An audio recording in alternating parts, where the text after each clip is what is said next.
Welcome one, welcome all. Welcome those joining us live here. Welcome to those who are watching through Chabad.org, those who are going to join us at a later date.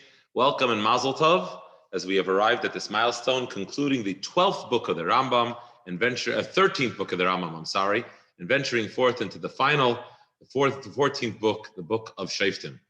It was in the winter of 1985, and the Rebbe penned an answer to the late Rabbi Adin Even Yisrael, Adin Steinsaltz.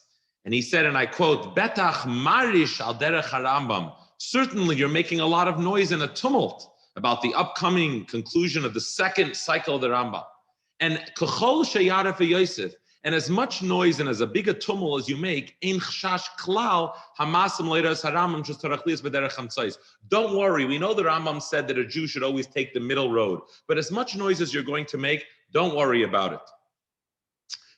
You won't be crossing the middle road. You know why? We haven't even reached a third or a quarter of a way there yet. So don't worry about it. Make a lot of noise. You'll still be on the middle road. You'll still be a moderate, because we got a lot more noise to make in order to fill the world with Rambam. And with this introduction, we are now going to energetically and enthusiastically conclude this book. And we have with us a special guest. We have Rabbi Mendel Kaplan, shliach of the Rebbe, the spiritual leader and executive director of Chabad in Flamingo, Toronto, Ontario, one of Canada's most dynamic Jewish communities. He also serves as the chaplain of the York Regional Police Service. He's a member of the Vat HaRabbanim, the Council of Orthodox Rabbis in Toronto. And of course, he is a well-known teacher. His classes are featured all around on the Chabad.org, on his YouTube channel. And Rabbi Kaplan, thank you very, very much for joining us, for taking of your time right after Shavuos, right after we got the Torah, to join us as we conclude book number 13. Thank you. You're on mute, so here we go. Rabbi, your bio is impressive. Your accomplishments are many. And through this all, and I don't know how many years it's been for you personally, we're now at the 40th cycle, so I don't know how many times you're going through this. But you're also known as somebody who is diligent about the daily study of Rambam. I guess the opening question to you is, how do you do it? You have the macro, but the micro, you maintain a daily study. Can you give us a little bit on how this happened, how many times you're doing this? I don't know what cycle this number is for you, but welcome and thank you. All right, let's start with which cycle I'm doing. I should be finishing for the 40th time. The truth must be told, I was a bar mitzvah boy when the Rebbe began the campaign. And I think it took me 2 or 3 years till I really figured out which way was up. I think by the time I was 16, I was learning 3 chapters of Rambam. This is not a confession, tell all, but there were times that I fell off the wagon in my youth. It's very in vogue to be vulnerable publicly, but it's not such a Jewish thing, I guess. It is what it is. I can't tell you that I finished the Rambam 40 times. I would say the number is probably closer to 32 or 33 times. And as Chatoy Ani Masker, I'll also mention another one of my big mistakes. For a period of time, I switched from 3 chapters of Rambam to 1 chapter of Rambam. There were a number of people that I highly regarded. And I asked them, I said, how do you handle this? Like I had just come out of shlichus and it was just tremendously difficult. And I would find myself falling behind all the time. And I tried not to go to sleep without learning Rambam, and that meant spending many nights sleeping on the couch or at my desk. And I said, how do you do it? And they said, well, we learn 1 Perek. And I said, wow, if these people are learning 1 Perek, so for sure I could learn 1 Perek. So for about 4 or 5 years, I was learning 1 Perek of Rambam. And then a very interesting little thing happened. In the language of the Gemara, it's called Bal Lamed Nimtza Lamed. I came to speak somewhere, but in turn, I was the recipient of inspiration. So I went to speak at a friend of mine brought me somewhere to speak, and I did my little dog and pony show. And after the event was over, we were talking. This is an old friend of mine from Yeshiva, and we were talking. And in passing, he mentions the name of a young shliach working for him, who had come back from New York. It was the Rebbe's Hilula Gimel Tammuz, and he came back from New York, and then he took his camp on an overnight, and he hadn't slept in something like 36 hours, and he was getting ready to go to sleep, and he remembered he didn't finish 3 Prakim Rambam. And my friend was actually singing the praises of somebody else. He was trying to tell me how fantastic this guy is. And I remember listening, and I'm feeling very ashamed. I'm so like I know who this younger man is. He's about 8, 9 years younger than me, and I'm not a genius, but stupid I'm not. And I'm pretty sure I could learn better than that guy. I said, and I'm learning one Pedic, and a guy like that's Misa Nefesh. He didn't sleep in like, I don't know, 36 hours. And I was like really embarrassed. I didn't say anything to him, but I thought to myself, this is not good. This is not good. And so I don't remember if it was that night or the next day, I got back onto the wagon, and Baruch Hashem, since then, it's almost 15 years. If I did miss Rambam, I made it up. I really, really try not to miss. And the question is how you do it. You do it. It's not an option. Bottom line is that the Rebbe gave us this job, and if you want to be a chassid of the Rebbe, you have to listen to what the Rebbe says. The Rebbe said that he expected chassidim to learn 3 chapters of Rambam. Somebody who didn't have the privilege of going to yeshiva, or didn't have the opportunity to learn in a typical sense. So a person like that can, if you will, follow that study program. But the Rebbe made it very clear that he expected people who went through the yeshiva system to learn 3 chapters of Rambam. And I would say that if a shliach doesn't learn 3 chapters of Rambam, who then should learn 3 chapters of Rambam? There's a very well-known answer, at least now it's become well-known, a certain shliach, a very famous shliach. If I'm not mistaken, Rabbi Resnick, it's the head shliach of your state, who wrote something to the Rebbe along the lines of, I can't learn 3 prakim of Rambam. He's very honest, and he said, it's either 3 prakim of Rambam or I continue to do my good work. And the Rebbe wrote something to the effect of, you may come home. And I don't know the exact details, but if you can't learn 3 prakim of Rambam, then you're not fulfilling your shlichus. The Rebbe made it very clear that it was part of a shliach's job to learn 3 chapters of Rambam. And it's actually, it's very intuitive.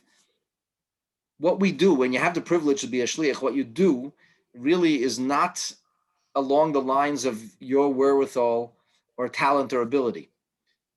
There's a story told, I think it was a shliach from England who was meeting with Rabbi Chodakov, the chief of the Rebbe's secretariat, and really the person who directed the shlichus activities under the Rebbe for many, many years.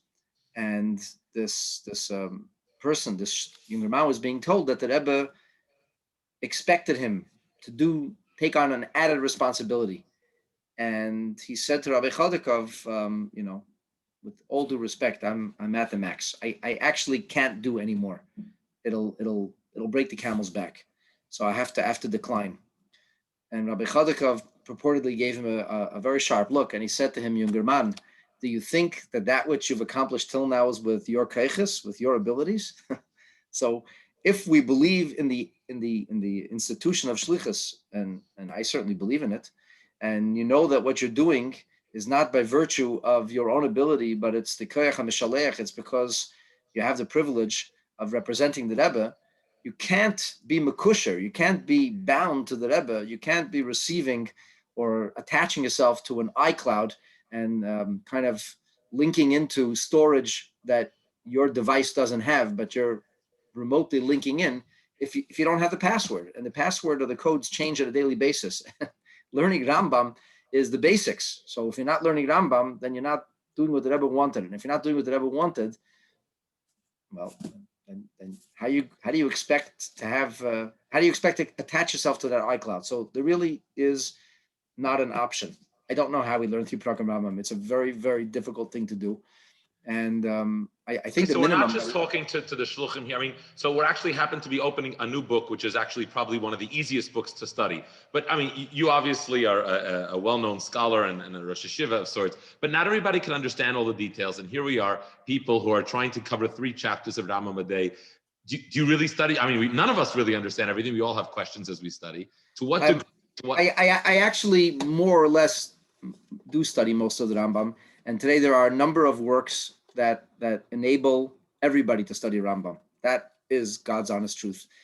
Every year in Kiddush HaChodesh, I get a chapter further. I'm really starting to get somewhere. Like I think I'm up to chapter 13 now, and that's very hard for me. I don't have a mathematical head. I don't like calculations.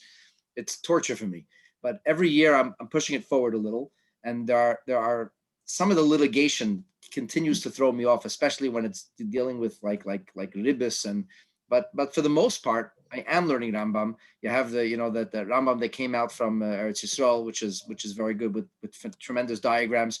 You have you mentioned Rabbi Evan Yisrael, Zecher Levracha, Rabbi Steinsaltz put out a beautiful Rambam, which gives you basics. There are other good Rambams, and I'll since I'm making confessions, I guess tonight's the tell-all.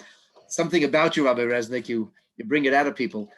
There are times. We're in Northern California where it's all open and lovey-dovey, but I see. Well, I'm living in Canada where everything is in lockdown, so we're not lovey-dovey here right now. But I'll tell you a little secret. Sometimes like I feel brain dead and my head's just not working, and it's like it's late at night, and for whatever reason, I dropped the ball today and I didn't manage to finish Rambam. I just sometimes just go to Chabad.org and I'll turn on Rabbi Gordon or somebody else who's giving a share, and sometimes I'll make it 2.5 times as fast, and I'll follow along with him inside, and I'll get through it. When I had COVID last year, I was really, really sick. It was just after my son's wedding. I came back from Berlin, and then it hit me like a ton of bricks. And I have to tell you, Baruch Hashem, I didn't miss Rambam. There was 3 or 4 days that I barely davened. I put on film, they said Shema Shema Nesser, but I didn't miss Rambam. And the way I did it was I put Rabbi Gordon into my earphone, and I kept playing the halachas again and again. And you have to say it. Al pi halacha, to do the mitzvah of limud Torah, you have to say the words. I couldn't even read it at a certain time. I was like so disoriented. I was saying the words. I repeated after him, and if I didn't get it, I would go over the halacha again. And Baruch Hashem, I got through it. It's a trick. It works. If you have to drive somewhere for an hour, you put Rabbi Gordon in your ear, say the halacha.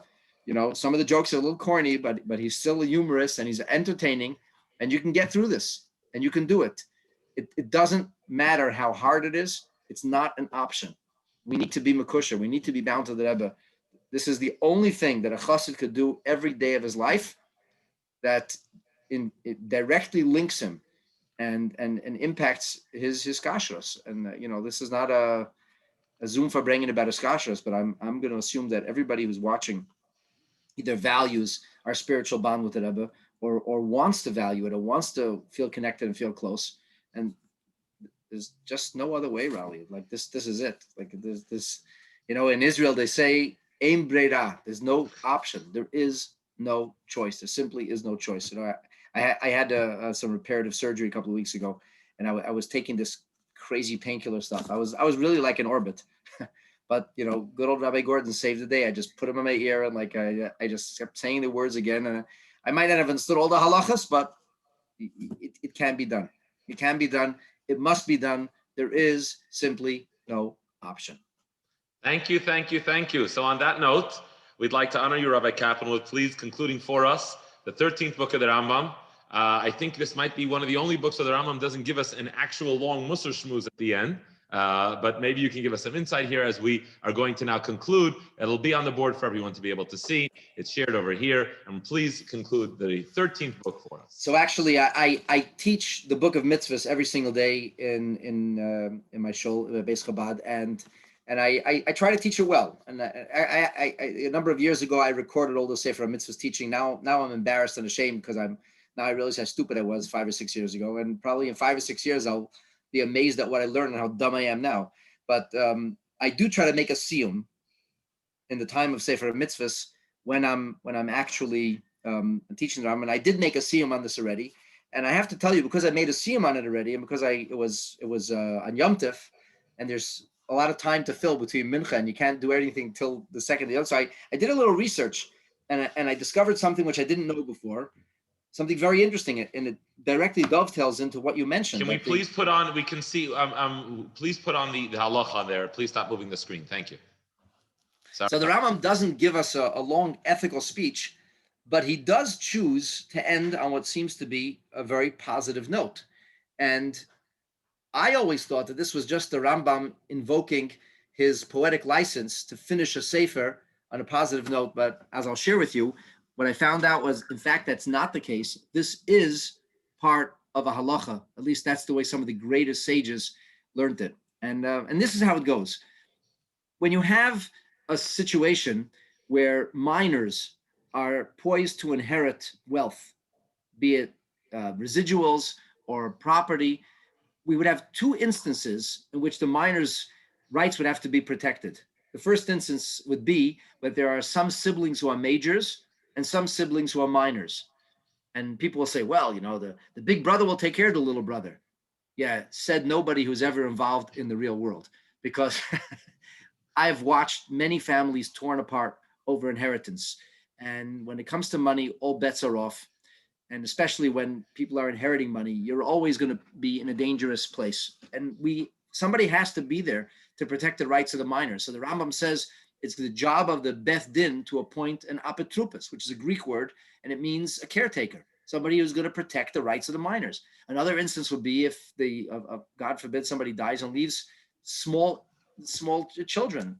There's business partners, there's would-be debtors. Who knows who will try to attack those residuals? And therefore, we have a sacred duty and a responsibility. We means the Bezdin, the judicial authority of the Jewish people, which we talk about in the next book. So the Rambam already ruled earlier that the apotropos is going to have to take an oath when his tenure is completed, but he doesn't have to give an actual reckoning. It means he doesn't have to have an audit. He doesn't have to open his books. So the Rambam finishes off by saying, even though the caretaker, it's a provisional caretaker appointed by the courts, you don't get paid for it. It's something you do as a mitzvah, and you know that you're going to have to take a very serious oath that you discharge your duties faithfully with integrity.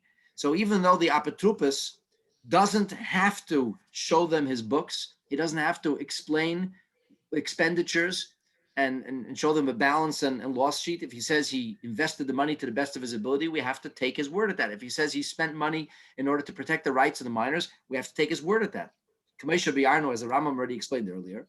Nonetheless, that was earlier in this chapter in the fifth halacha. He does have to be really careful about these calculations with himself. He's got to be honest with himself.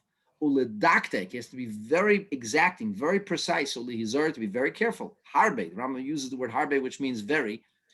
Me'avi and shalelu. You have to watch out from their father. And he's not talking about a ghost or the father coming back from heaven, as the Rambam explains. Who is aviyim shel elu hayasemim? Who is the proverbial father of these orphans? Shehu roich ve'rovis. Here the Rambam invokes the poetry, the poetic prophecy, I should say, of David HaMelech, which is found in the 68th chapter of Tehillim, which I just found it interesting to note that that's the chapter of Tehillim that spells out life. Chaim is the gematria of 68. Here we're talking about somebody who died. I don't know if that's meaningful, just something that fell into my head. But anyway, over there, in the 5th and 6th verses, David HaMelech talks about Roicha Varavis, which is a euphemism for God, for the divine. It means he who rides the highest heavens or the outer orbs. Shenemar, as it says, Soilu l'roichev ba'aravis b'yud keshmei. So it speaks about God who has a path in the higher orbs. Avi Yisemim, the rest of the pasuk finishes off the father of the orphans. Okay, so my thought initially was the Rambam finished off by invoking a nice pasuk, and we say B'rich Rachmana D'Sayan. We thank Hashem for having had the opportunity and the privilege of finishing the 13th book of Rambam yet again. And with this, we finish the 13th book, and we go through the amount of chapters. Nigma Sefer Shleishes Be'ezes Shindal Yud Minyan Prakim Shel Sefer Zeh Shivim Mechamishim. Got 75 chapters. Hilchos Chid is the laws of the consignee or the renter. Our Shleishes Prakim are 3 chapters. Hilchas She'ela, the laws of the borrower, are Shmeina Prakim, 8 chapters. Hilchas Hava, the laws of lending, are Shiva Ve'esim Prakim, 27, might I add, grueling chapters. Hilchas Tein V'nitin, the laws of litigation, not all of that so easy either. Shisha Prakim, 16 chapters. And finally, the laws of Nechalas, the laws of the inheritance, are Achadas Prakim. Now, here's the thing, Rabbi Resnick. It turns out that the Rambam is not simply using a poetic a license to quote this verse. And the proof of it is because the Tur, who is the forerunner of the Shulchan Aruch, in Siman Reish Sadik, in chapter 400. Rabbi, you're going to have to give us this in about 90 seconds. You're going to have to do this. I apologize. You're killing me, man. You're killing me. He quotes the Rambam when he talks about this halacha about the Appas Supas not having to make a cheshbon. And he says the Lashon Harambam is that is tzarech lachashav b'nei lebin atzma. He's got to make a calculation himself. Ulizar harbe me'aviyin shalelu. And he quotes the verse. So obviously this is a part of a halacha. If the Torah is quoting it, the Torah is not finishing it. It's smack in the middle of chapter 290. So the Prisha says that this can be understood by Rashi's commentary of God being, so to speak, most high and us being most low, and basically says that this is about the power of God. Don't mess with God. Don't mess with God. I have a lot to say about this, but you're cutting me off, so be it. The Aruch HaShulchan also chose to include this in the halachas. It's in the middle of a chapter, not at the end. And the Aruch HaShulchan says that that's because Aravis, or the most outermost reach, according to the Gemara Chagiga on page 12, speaks about the origin of our own parnasa and our own success. The Aruch HaShulchan basically indicates that if you mess around with the Yisayimim, you're doing it at your own expense. So this is actually the way the Rambam finishes, and the way the Torah understood, the Prisha, the Beis Yosef, they all comment on this. This is actually a halacha, and it makes us realize how seriously a person would have to take that obligation and say, well, I'm doing them a favor anyway. I don't have to be so precise. You better have a sharp pencil, and you better discharge your duty to the best of your ability. Anyway, it's always good to whet our appetite, and we always want more. So everyone will look into why it is that the Rambam concluded this way, and we will continue this discussion. Rabbi Kaplan, God bless you. Many more healthy, happy years of studying Rambam, of teaching Torah to the entire world. Hatzlacha, thank you very, very much. Amen. Thank you for the privilege. I'm grateful. And we immediately go to the beginning of book number 14, as we are going to now welcome two fascinating personalities who are going to give us inside news from the front lines of the very new app that is being created for Rambam. But before we get to the details of which we are awaiting, we'd like to ask Rabbi Chaim Zaklos, the shliach in Vacaville, California, Solano County, in Northern California, outside in the part of the Bay Area, who has been at the forefront of the Rambam campaign on this 40th year, together with a bacher who is actively in his years, before he's even officially appointed, helping to disseminate the words of the Rambam across the world, as we will talk shortly. Rabbi Zaklos, can you please begin and open for us the 14th book of the Rambam? Please put it on the screen. The host, can we have the host please put the words on the screen? The Rambam starts off with the verse from Mishlei Psach Picha Shvat Tzedek V'din Ani Ve'evyoin, of judging justly the laws of poor and those who are desolate. The Rambam starts off Perek Rishon in the first chapter of Hilchas Sanhedrin, the laws of judges, Mitzvahs al Seishal Torah. He tells us that there is a biblical commandment, a Torah commandment, to appoint judges and police in every single region and every single city. And he quotes the verse from Shoftim, Shoftim v'Shoftim Titin L'cha B'chol Sha'arecha, and he explains the difference between judges who decide the law and Shoitrim, police who enforce the law, as they are called even in our country. They're called law enforcement. They are the ones, police are the ones who use methods of enforcing the law, and they actually are obligated to go from marketplace to marketplace and from street to street, from store to store, to confirm that everything that is being done legally. And if anybody is found caught corrupting the law or not acting justly in business, they bring him to court to judge him according to his bad behaviors. That is the end of Halacha 1 of the Rambam. Thank you very much, Rabbi Zaklos. You're welcome. Well, as we begin today, I need to, I guess, give a personal thank you to you, because it was right at the beginning of the Rambam, and I get a call in the middle of the night from Rabbi Zaklos and Cantor. We really want to do something very important for this 40th year. We really want to do something to change the way that Rambam is learned and studied. Could you perhaps give a class? And this has been the greatest year of my life, because I've studied Rambam as I've never studied before, to be able to give a class which is broadcasted on Chabad. So I need to personally thank you for upgrading my Rambam study. But listen, you've been at the forefront. Well. You've been at the forefront of Rambam. You're a shliach with a successful institution and community here in Northern California. You've dedicated a considerable amount of your energies and time this year to help the Jewish world at large study and upgrade their study of the Rambam. And I just want to ask you, how did it all get started? How does Rabbi Chaim Zaklos connect with Rambam study here? And how does this come as we conclude 40 years of the Rambam study? Yeah, so being involved in Rambam has been a hobby of mine since my youth. When I was a young bacher, I was fascinated by studying the Rambam. From when I was introduced to studying the daily Rambam as a young bacher, being able to translate Hebrew and having with me a Rambam La'am, it's the same Rambam La'am since I've been a young boy.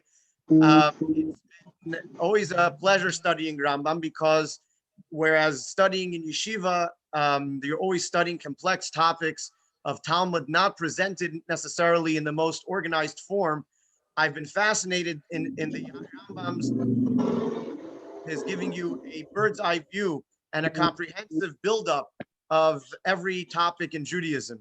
And I always loved it. I felt it wasn't a chore for me. It was always a pleasure whenever I took the time to really follow the Rambam's way of going. I mean, even at a young age, I don't think anybody had pointed it out to me, but it was just so fascinating to see how the Rambam put at the beginning the mitzvahs. He ordered the mitzvahs at the beginning of a halacha, and then he would explain it in that same order. And I would always find it fascinating to understand from where the first mitzvah to the second mitzvah went. Fast forward, when I was in Zal, I befriended a dear friend of mine till today, Rabbi Yaakov Tzvi Cantor, who's a shliach in Lugano, Switzerland. And together we went on a project. We started a group called Vad L'Mima Sheiros Rebbe, which was the reincarnation of something that had been years back in 770 of trying to implement the Rebbe's Sheiros. And one of them obviously being Miftzah Rambam, of studying Rambam. And we came up with this idea of doing a Rambam quiz, which was that every single day in advance, we had a friend of ours who used to type up the questions, and we would come up with questions for the following day's Rambam, and we would disseminate it amongst the yeshiva students. And anybody who would get most of them right would go into a raffle, and we would that way keep track of making sure there was accountability of making sure that people are learning the Rambam and actually understanding it, which I believe was the Rebbe's intent in learning the Rambam, is that we should actually gain Yidiyas HaTorah of Kol HaTorah Kula. So it was just a few 11 short months ago when the new cycle, the 40th cycle began, and I was just talking to my friend Yaakov Tzvi, and we said to each other, we really have to do something about this new cycle, and we have this archive of most of the Rambam in questions, which we felt was worthwhile, even though it was made by 18-year-old boys. And if nothing more, at least to give it out and allow people to benefit from it. And it spiraled from there. That we thought, if we're doing this already, we saw that there was a mitzvah of the Rebbe, which we were in a very momentous 40th cycle, that was Munach Bekeren Zavis, that was literally sitting on the side, and no one from what we were aware was really taking it and running with it. Something that the Rebbe had a vision and has a vision of really taking, encompassing the entire Torah and encompassing the entire Jewish world. And here it was, we were maybe, looking at the wider Jewish world, there's still so much left to be done.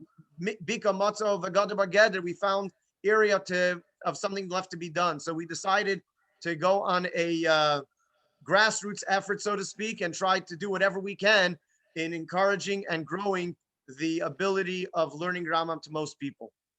Okay, so we're going to take Rambam to a new level now, and I understand that you've announced this. I don't know if it's been publicly announced, formally announced, but there is going to be a Rambam app, and the name of the app is called? The Rambam App, as it is. Rambam App, very original name. Rambam App, very good. Okay, so tell us a little bit. I understand there's a Rambam app going on, and I believe actually we have on with us Meir Itzinger, who is going to share and give us a sneak preview to all those who are participating. Are you there, Meir? And can you share a little bit? Are we going to get a sneak preview of this app now? Yeah, Mr. Shem. 1 second. Okay. Sure. Bye. Obviously, while Meir is getting it up on the screen, I think that anybody would agree that if you want to bring Rambam to the masses nowadays in 2.0, you have to have it as an app. And first and foremost, you have to have the tools to be able to have Rambam at everybody's fingertips. Nowadays, it's all about accessibility. And when you have many shiurim which are being given in Rambam on many different resources in many different avenues and venues, then it's very hard for people to be able to be focused.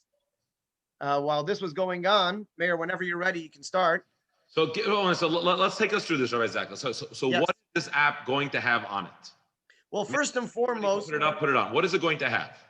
yeah, first and foremost, it should be a one-stop shop. It should be a one destination for everything Rambam, any resource, anything that's out there. While we were planning. For example. So obviously, there's Chabad.org has a number of classes that have been going on for years, like Rabbi Kaplan mentioned, Rabbi Josh Gordon. There's Rabbi Beryl Bell. That's through Sichos in English, and then there's your class, which we started. But then there's many other ones that are a little bit more advanced that people who may feel a little bit dumbed down in some of the classes or want a little bit more in depth should have that ability to have it at their taste. Let me give you one quick example. While this was going on, Project Likutei Sichos was also launching their project, and we felt that if Project Likutei Sichos, which is a wonderful project, the Rambam, which is actually commanded and begged by the Rebbe to happen, how much more so it has to be taken up. And they did a wonderful thing that there was a buffet style of many different styles and tastes of different people. So even if there's one class, it may not do justice to everybody. If you don't mind me asking, how much does an app like this? It doesn't come for free. What type of a budget are you working on? So to be able to get a basic, can you what? Can you hear me? Yes. Okay. To get a basic, there's levels, just like everything. It's somewhere between 50 and 100,000 to be able to get a proper app up and running and to have the content as it should be. To make the features more advanced, then you need more. Like, for example, one of the features that we're adding in this app is that while you're listening to the Rambam, the text shows up on the screen according to the law that's being taught. So let's say Rabbi Resnick's class, as he's going along in the halachas, the new texts are coming along, so you can follow along. That feature is an additional 10,000 in order to be able to upgrade it to that it should be user friendly. So you can have a basic one that's just a domain page and there's nothing much to it, just a bunch of links. But if you want it to have a nice interface and you want it to have some cool features that make it very user friendly, which is what it's all about. The point is to spoon feed it and to give it on a silver platter, then it costs a little bit more. And as we're going along, we're hoping to add to it. So it's going to cost us somewhere anywhere between 50 and 100,000. Okay, I saw a sneak peek screen share there. Is there a place where people can go if they want to participate, or can you share us? Can you share an address? So Rambam.today, which is the landing page right now for all of our projects that we're doing, is the place to go if anybody wants to get involved. And what languages? What languages? So you mentioned English, Rabbi Gordon Sichos in English. I'm English. Right. Then there is. We're in talking terms with the Chabad in Eretz Yisrael, who have simultaneously been, interestingly, unrelated to us, been working on new classes on Rambam, also for the 40th cycle, and we're hopefully going to incorporate them. Our goal is to incorporate also many of the classes that have been given in Crown Heights over this past year by a very wonderful project of adding Shiurei Torah by Rabbi Avram Rotban. He's going to be adding his classes as well. We hope to include also Russian and French as we go along, but we hope to have it all in place, ready to be rolled out to Mir Sheshem for Gimel Tammuz, for the special day in and of itself, and especially that is the day of the Siyum Harambam of the 40th cycle. Okay. So if anybody wants to get involved, not only monetarily, but also helping out, if you have any resources available, like the Rambam Quiz, if somebody wants to get involved in, there's so many other things that can make it easily accessible and easy spoon-fed, that people will be a koch in it. There'll be as we've seen with Project Likutei Sichos, how many more thousands of people have actually signed up, all the more so people that we don't know who have signed up, that are listening and learning because of it, will certainly schus harabim tali bahem. Okay, well, Rabbi Zaklos, I see we're having a problem with screen share, but if you don't mind, I'm just going to give a sneak peek that I have over here from the app. I see these classes. We see the interface to a small degree over here. Those who can see a sneak peek of the upcoming Rambam app coming to you, Gimel Tammuz, the unveiling, and Zchus Harambam Tali B'cha, Rabbi Zaklos, God bless you in the midst of all that you do, to you and the team who are putting this together. I understand that there are 3 teams in India working full times. Maybe these Indians are going to be able to study Rambam as well, and this will enable the ultimate spreading of all Torah through all corners of the world. And want to thank everybody for joining us here today. Rabbi Itzinger, Meir, he asked me not to call him Rabbi.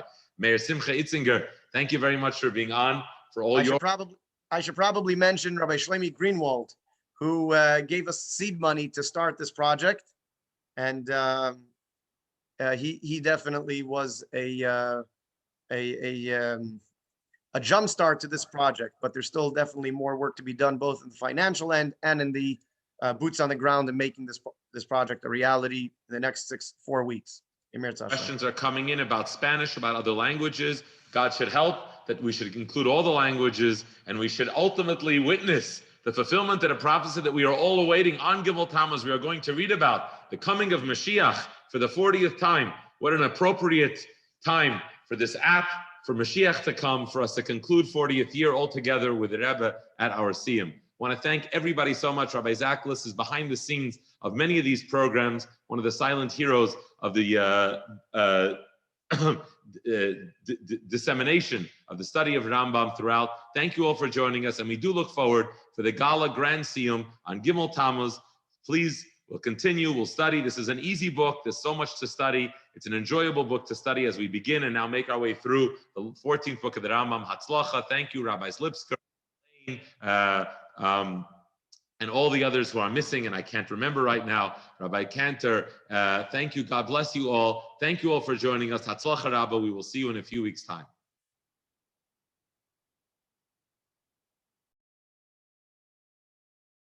And now we are going, I had the main thing, and I was having, don't leave yet, don't leave yet. We have our Sefer HaMitzvahs trivia. Here we go. Please join us. Now that you've finished the 13th book, are you an expert? Which of these halachas, which of these sets of laws are not in the book of Mishpatim, book number 13? Which ones are not? Hilchas Chirus, Avodim, Ma'ava V'loiva, and Nachlos. Rabbi Kaplan just read the list, so if you remember, which one is not in this book? Question number 2. How much notice must a renter give his tenant before evicting him from a rented home? Is it 30 days? Is it 2 weeks? Is there a difference between the summer there's a 30-day notice, and the winter no eviction? Or is it 7 complete 24-hour days? How much notice do you have to give advance notice? Question number 3. How often must a shomer of a Sefer Torah roll the Sefer Torah to air it out? You're watching a Torah scroll. How long do you have to air out? Every often? Every week for Shnai Mikveh Chatargum? Before each of the Shalosh Regalim, every 12 months, or at the beginning of Elul, at the beginning of Nisan? Number 4, if a child borrowed money from someone, what is the din regarding paying back? When does the child have to pay back? A, he is pater midina adam v'chayev midina shemayim. He's only obligated to pay back in the laws ethically, but not by action, not in actual law. Number 2, he must repay as soon as the loan is due. Number 3, he has to pay when he grows up and turns bar mitzvah or bas mitzvah.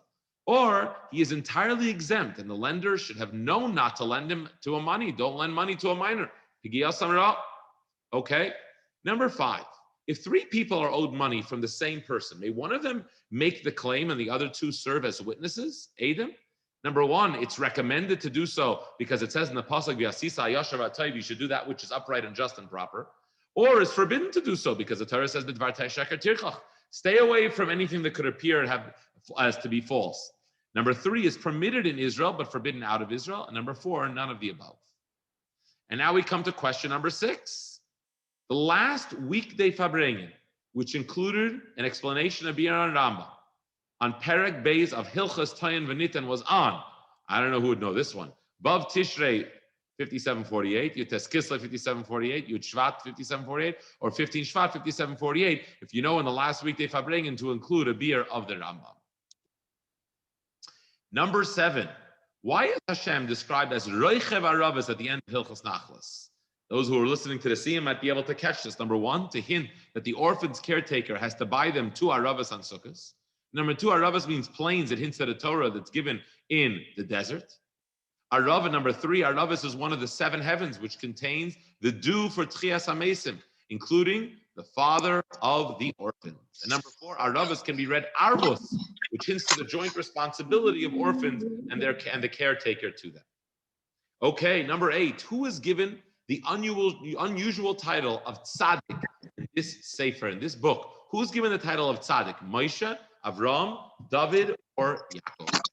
And lastly, is it ever permitted for one of the Yarshim, one of those who inherit in the state, to spend the joint funds on his own clothing? Yes, if it helps him find a good shidduch. Yes, if he's the older brother and his words regarding the joint estate will be more effective if he's wearing this clothing. Number 3, never, it's theft. Or number 4, if he is the youngest brother, it was typical of the father to spoil him and therefore he can take them. Take a few moments and we're going to read the answers momentarily.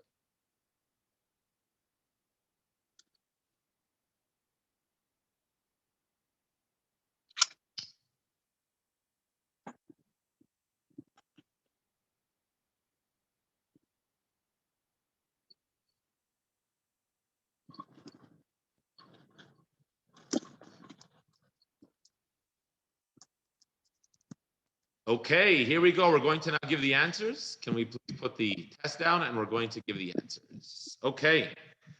Which laws do not appear in this book? Well, those are the laws of Avadim. How much notice do you need to give a renter before you evict him? In the summer, 30 days. In the winter, you cannot evict him. How often should someone guarding a Torah air it out? Every 12 months. If a minor, if someone under Bar Mitzvah borrows money, does he have to repay back? Yes, when he grows up. If 3 people borrowed money, can one of them make a claim and the other 2 serve as witnesses? It's forbidden because the Torah says, Midvar Sheker Tirchak. And when the last weekday Farbrengen to include a Biyah de Rambam, what year was that on? What date was that? The answer is Yud Tes Kislev 5748. Why is Hashem described as Roichav Aravis? Well, number 3 is because Aravis is one of the 7 heavens which contains the dew for Tchias HaMesim. Number 8, who's given the title of Tzaddik? The answer is Yaakov. And finally, is it ever permitted for those who inherit an estate to spend the joint fund? The answer is yes. The older brother, if he's going to be treated, words regarding the estate, he's going to be treated more honorably than he is allowed to take it. And we'd like to announce that the winner of the last quiz for the book of Kinyan was Rabbi Slanim. He was the winner. Please go to the website to claim your prize. Please, thank you very, very much. You're given a $100 gift card towards any set of Rambam of your choice. Please join us for the upcoming Siyum Harambam. God bless you all, and thank you very much. A good night.